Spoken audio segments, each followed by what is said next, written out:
in a game with that many offensive fouls, how difficult is it to kind of get a rhythm established? And at a certain point, do you feel like, you need to see some sort of an adjustment from the drivers?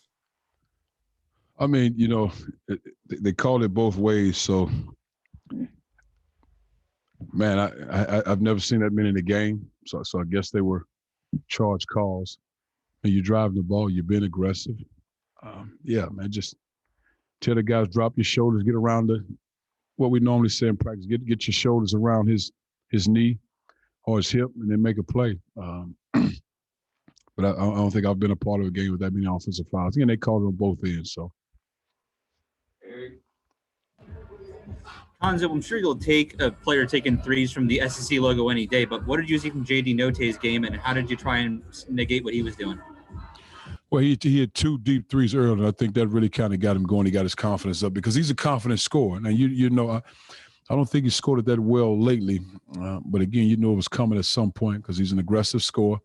And if his shot is falling, as you see, they went through him and he made plays. And I think it was a 3-point game right there. It was a loose ball. He got it, put it up. That was a tough one right there. But I thought our guys did an excellent job fighting back, and I was proud to see Parker game ready, came in and played major minutes for us. But I mean, again, he's that type of player. I mean, some nights he doesn't go for him. I don't think he played very well. I don't even think he played in the second half at our place. And obviously he played well tonight. Andrew Kaufman. Hey, Coach, how does a game like this prepare you for the upcoming NCAA tournament? Well, it's simply basketball. It's a good opponent and they're good players. It's basketball. I think the NCAA opponent, you don't know who you might have a team that runs a Princeton-style offense. You might have a team that plays 2-3 zone the whole game. You don't know. I think we've had enough preparation just in our schedule all season long. You just never know the style of play. I think that'll be the adjustment more than anything. Dave Matter. Hey, Cuonzo, this is always a matchup game with Arkansas because they can play big or small. When they went small, did that seem to give you guys a little more trouble and not as comfortable against those lineups? I'm not sure if it gave us trouble. I think the advantage, we needed to probably get more out of Tillman when they're small because we felt like that's an advantage for us. So we didn't win that battle. So if they want to go small, let's make them pay. And I didn't think he had one of his better games, but I think that should have been an advantage for us. I mean, even with whoever they started in the game, we felt like going to him, we could have great production. Go ahead. Cuonzo, I don't know how much you've sort of been able to hear the news around the country of some programs not being able to play today and the last couple of days. I'm just curious now that you've got the tournament in front of you and this part behind you. Does that change any of your approach to how you just make sure you're insulated and everybody's taking care of business in the next couple of days? The thing for us, is we're going from here to Indy. And like we tell our guys, we always say, stay out of harm's way, put yourself in position, don't do anything to jeopardize not just you but your teammates. And we try to do the best job we can. I think our guys have done a great job in trying to prepare for the unknown. And we take our COVID test. We've been good thus far, but again, I mean, you never know. You just got to put yourself in position to do the right things. Joel. Hey, Coach, what did you say? We can't understand anything you're saying. I'm sorry, man. Let's go to Greg. Coach, is there an update on Pinson after he left? Oh, not right now. He just went into the locker room. He was able to walk in the locker room on his own, so that's all we have right now. Mason. Hey, Coach, for Jeremiah and Mitch to fall out early in that second half, how did losing those 2 guys down low affect the outlook of the game? Well, man, I think the same for any team. You have key guys that you count on, especially in Jeremiah's case, a guy that you feel like give you low post production offensively. Mitch does a lot of different things, defending, rebound, making a 3-point shot, timely basket at the rim. But Jeremiah's a guy with a post presence. You have to identify that, so you're able to get good post touches and also shots via the double, the post, and offensive rebounding. But yes, the key loss, you're talking about two guys we count on. Back to Mitch. Cuonzo, I know you said last night you are who you are at this point. So I guess just how do you kind of approach this next week? Do what are kind of the focuses?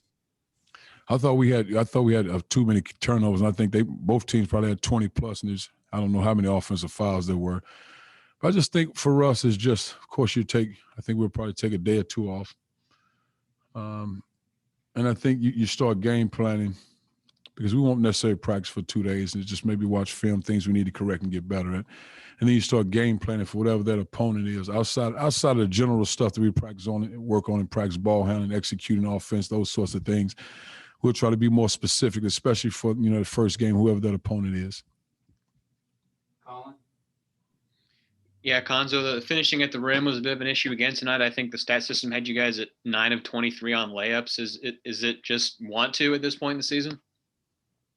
Or just making them. I mean, if you got opportunity to get at the rim, it's making them.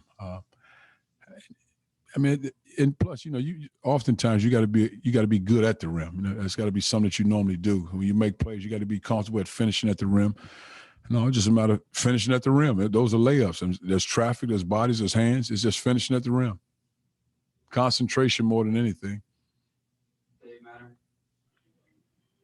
Before he got hurt, it did seem like X was really trying to get north and south tonight. Did you feel like offensively he gave you a pretty good chance tonight the way he was playing?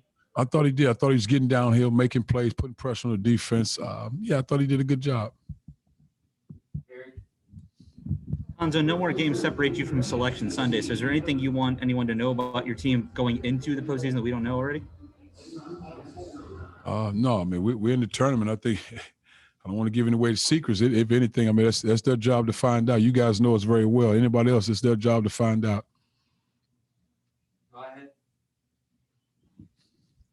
Cuonzo, kind of similarly to that, what kind of potential your team has, and it's also not been the best month that you've had in the last few weeks. What is it you'll try to get across to them to tap loose what you think is their potential here in the tournament? I mean, I think anytime, these exciting times, once you hear your name being called, you find out who you're playing. It's just new energy. It's always new energy. I mean, you've seen teams all of a sudden 5, 6, 7, 8 seasons, all of a sudden make a great run. It's just a new energy, refocusing on the task at hand. It's probably good to play somebody you hadn't seen before. And just in this basketball, it's exciting times. I think you're able to get away, get rid of a lot of things that you might have thought negative or want to change to do better because it's a new season. The energy is exciting, and it's truly one and done. It's truly one and done. It's like you got to win or you go. You don't, you go home. And I think those things are exciting times to just regroup, refocus. Because like I said, we have all the parts. We just got to be consistent in what we do.